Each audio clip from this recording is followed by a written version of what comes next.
There's a weed growing in roadside ditches all across America right now. A plant so ordinary, so unremarkable, that most people rip it out and toss it without a second thought.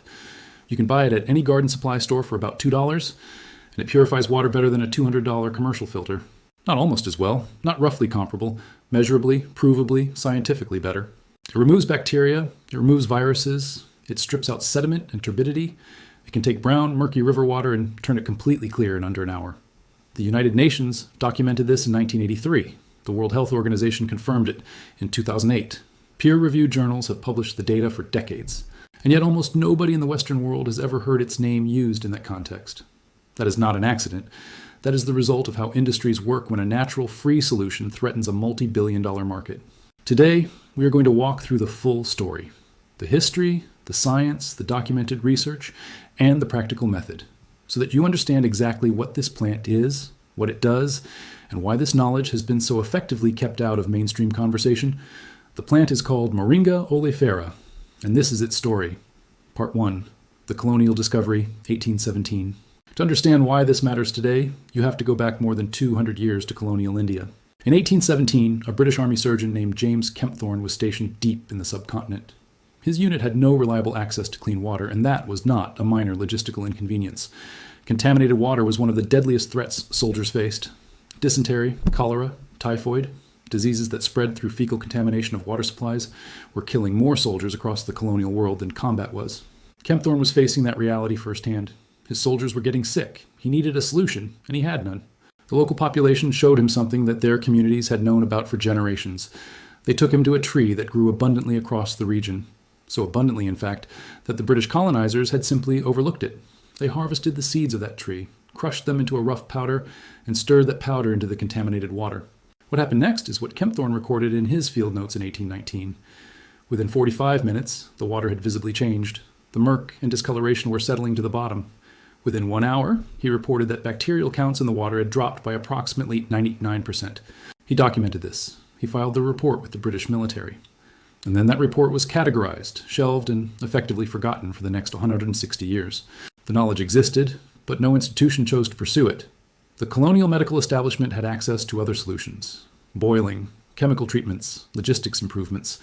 A local plant was not something the British Empire was inclined to study seriously, and so the report sat in an archive, untouched. Part 2. The science gets revived, 1981. Fast forward to 1981.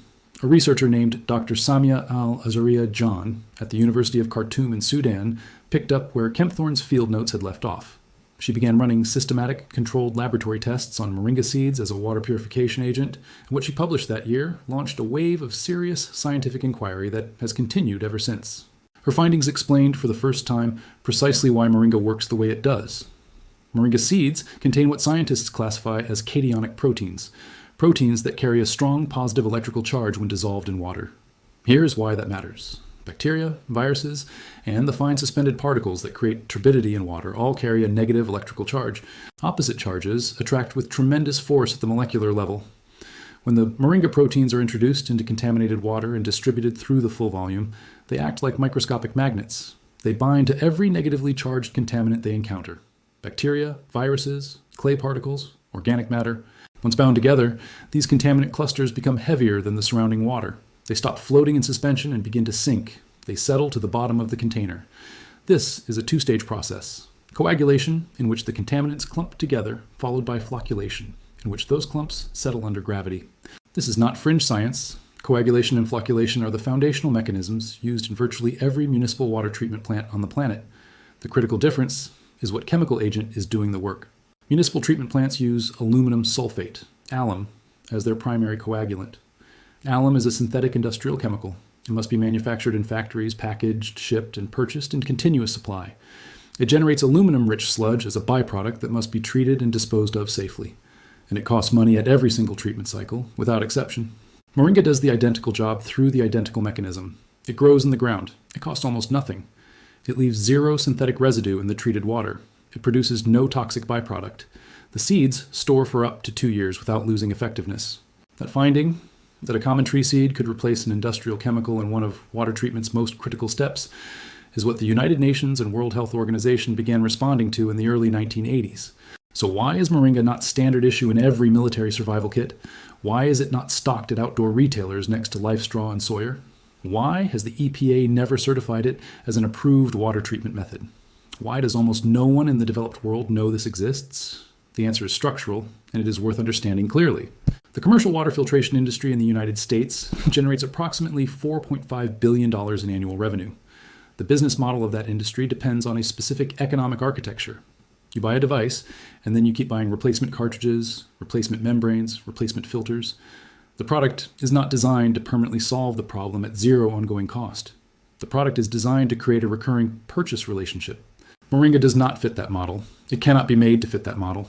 You cannot patent a cationic protein that has existed in nature for millennia. You cannot charge subscription fees for a seed that self-multiplies in your backyard. You cannot build a supply chain dependency around a plant that grows abundantly across dozens of countries in the developing world. You cannot extract margin from something that costs $2 and treats hundreds of liters of water. There is also a regulatory dimension. Getting a substance certified by the EPA as an approved water treatment agent requires an application process that costs, at minimum, several $million. Independent researchers do not have that money. University departments studying public health in sub-Saharan Africa do not have that money. The only entities with the financial capacity to fund an EPA certification application are corporations, and no corporation with a stake in the commercial filter market has any rational financial incentive to submit that application. In fact, the incentive runs in the opposite direction entirely. So the knowledge accumulates in academic journals and UN technical reports. It gets applied in field conditions across sub-Saharan Africa, Southeast Asia, and South America, where communities have no access to commercial filters and no alternative. And in the developed world, where the market infrastructure exists to suppress awareness, it remains invisible to almost everyone. The filter industry has access to the same UN reports that any researcher can find within an hour of looking. The choice not to inform consumers is exactly that, a choice with a clear financial rationale behind it. Part 5. The practical method.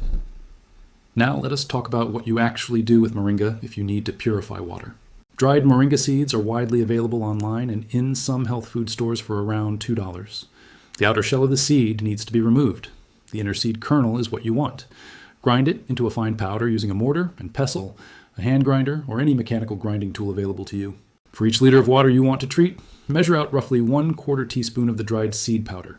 Do not add the powder directly to the full container of water yet. Instead, mix it first into a small amount of clean water to form a paste. This step matters because it activates the proteins and ensures they will distribute uniformly throughout the full water volume rather than clumping in one area. Once you have your paste, stir it vigorously into the contaminated water for a full 2 minutes. You are trying to get those cationic proteins into contact with every part of the water. After the vigorous mixing stage, slow down and stir gently for 5 to 10 minutes. This slower stirring is the flocculation phase. It allows the contaminant clusters to form and grow without breaking apart again. Then stop entirely. Let the container sit completely undisturbed for 30 minutes. During this resting period, you will watch the water change. The suspended particles that were distributed throughout the volume will visibly descend. The water above will gradually become clearer. After 30 minutes, carefully pour the top 2/3 of the water into a clean container, leaving the settled sediment and bound contaminants at the bottom. What you now have is water that field studies consistently place at 97 to 99% reduction in bacterial contamination and near complete removal of turbidity. For maximum safety, boil the treated water after this process. Moringa handles the heavy biological and particulate load. Boiling eliminates any residual microbial risk. Together, the 2 steps require no pump, no filter cartridge, no electricity, and essentially no cost.